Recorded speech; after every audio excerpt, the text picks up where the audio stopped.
So if you think 4 years later, the new Cool Motion kit lifting the World Cup in something that I designed, even to this day I get goosebumps. With the USA, they had a bit of a challenge for us in as much as they wanted the red, white and blue. Yep. So imagine if that shard didn't exist, it wouldn't look like the USA.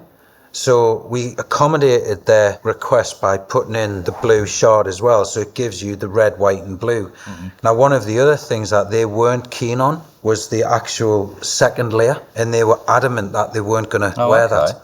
I think what's quite interesting as well, it's actually got a less we transparent had to change the mesh, yeah. That was exactly it, for vanity purposes. Because if we'd have put them in that, it would have been way too transparent. So we did actually alter the kit quite significantly for them.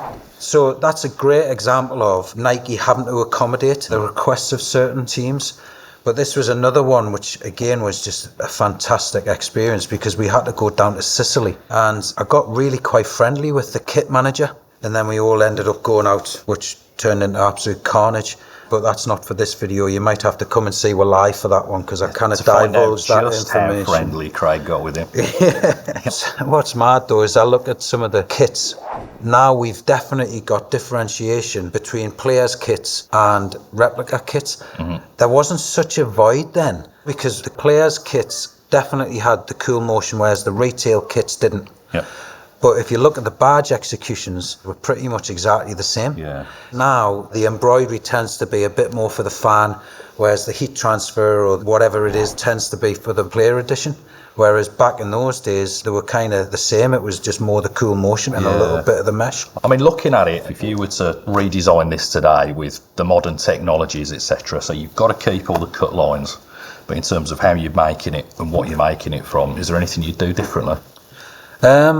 If I'm brutally honest with you, I think the answer to that would be, yeah, there would be some things that I would change. But honestly speaking, there's a lot of this that I think would add a lot of value even to this day. Yeah. The fact that it's got a water repellent finish, for example, which a lot of people don't realise, but we actually put a water repellent finish on it so that it kept the rain off the body as well. I love the idea of the stretch woven, but could the stretch be a little bit more? I would say it probably could be nowadays. And would I have bonded the shirt?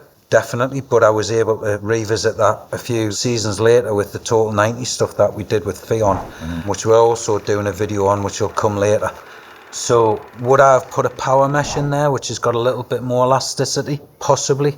But the concept of it, I would largely keep the same. Yeah, I remember having a sleeveless version of part of the training line, I think, rather than the on-field. Sleeveless would have been banned at that point, obviously. And I used to wear it to the gym all the time, and it really, really worked. You know, obviously, being sleeveless, it was even more ventilated, but you could feel the air around your body, you know, the sweat on the layer next to close your skin, and then the air touching that, cooling the moisture down, which in turn cools your body down. And again, Rob, the reality is we're never going to go and design something that we didn't believe in. Yeah. You know, this was not a gimmick. Nike just don't do that. They are all about innovation, taking it to the next level. That is their mantra for everything. Yeah, and totally. That's why I love the brand so much. But with regards to this, it does work. Yeah. I think the biggest disappointment that we had with this is we didn't clip it. I mean, you know it because I've talked to you about it before, but originally it was just going to be free. But I had a bit of a light bulb moment and a wake up in the middle of the night thinking, I think we need to pin that. Yeah. And I was so concerned about it, I actually raised it quite loudly and said, look, I've got really grave concerns about it. We've got to pin this. And so by pin it, you're thinking that would have just been a few tacks around it rather than... Exactly. So you'd still get that tight Yeah, of course, experience. Yeah, absolutely. So you'd still get it, but just pin it in strategic places. So what that would allow you to do was to put the garment on without getting it twisted and all the rest. Yeah. And to be honest, that's the next bit. So that suggestion would be made. Then there would be a team of people saying, right, where are we going to pin it? Yeah. So we'd find out where the optimum place was. But we never knew where that was going to get to. You and I know that when you go through that design process, you're making tweaks and changes. But there was a little bit of, no, it's signed off, that's how we're going with it, which was a bit frustrating because I genuinely believe that might have lived a bit longer than it did. But sadly, there was a couple of episodes at the World Cup where people couldn't get the shirts back on. And then there was that famous incident at Man United and Forlan couldn't get it on at all. Yeah. But in my mind, there was still a lot of leverage in this. But, you know, it's a moment in time and it was great. Yeah, I've got to pull this one out of the bag because I'm a bit of a geek for Balkan football. I always loved the Yugoslavian team when it was all still one nation at the time. Yeah. This would have been not long after the breakup of the former Yugoslavia into Serbia, Croatia. I won't list them all off. But the importance of Croatia being represented, first of all, I'm highly envious because it's a team that I would love to have designed for. But secondly, how much responsibility do you feel when you're designing for something like this where it's so nationally important? What's that like as a design challenge for you? Yeah, it's massive. You feel the pressure because you obviously want to represent that nation as best you possibly can, and you don't want hate mail. But with regards to Croatia, I was in love with the Czech. It just had a connection to us because of growing up with Vans and Checkers and BMX and all that. It sounds like I'm going off piste a little bit, but visually as a designer back in those days, those were the cues that were catching my eye, you know. Yeah. As you mentioned, Croatia wasn't formed for that long. So what I wanted to do is through the design, pay homage to it as much as we can.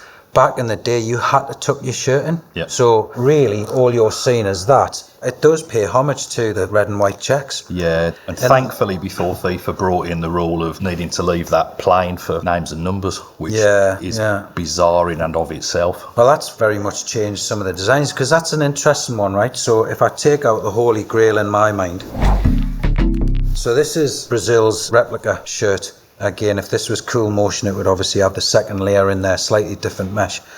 This one was really interesting because I think it was the only one that had the stripe going over the shoulder. Mm-hmm. And I was so determined to have that stripe over the shoulder.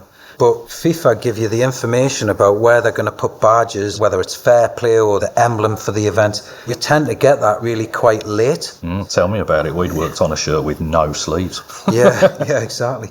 So if you think about that logo now, we all know it tends to take centre stage there. Yep. So what we ended up having to do was the logo actually came a little bit to the front, which actually made for quite an interesting aesthetic because they were forced to move it, and it actually made it a little bit more unique, if you like. They'd never let you get away with that now. No, not at all. But it's interesting though, because every single time Adidas would turn up to an event, Adidas had the perfect stripe with the perfect gap and the perfect logo position. I always found that quite an incredible coincidence myself. Yeah, I think it was an incredible coincidence, yeah. But hey-ho, let's not talk politics. Yeah, let's not. The impact that design in Brazil had for Nike was great. You know, they got involved 4 years before with Ronaldo, and, you know, back in those days, they were very much newcomers. So if you think 4 years later, there you've got the new Cool Motion kit lifting the World Cup in something that I designed. Even to this day, I get goosebumps. It's just crazy. I mean, you just can't think of anything better. The World Cup, man, first ever Nike kit to win the World Cup, and it was designed by myself. I mean, it was such a massive investment from them, and they've done it. Can you remember where you were when that happened? Yeah, I was in a pub in Holland crying my eyes out, and people trying to console us. Did you realise there was a match on, or? Yeah. Listening to Depeche Mode on your iPod. No, not at all. But again, it was like you go back into work and you're on to the next thing.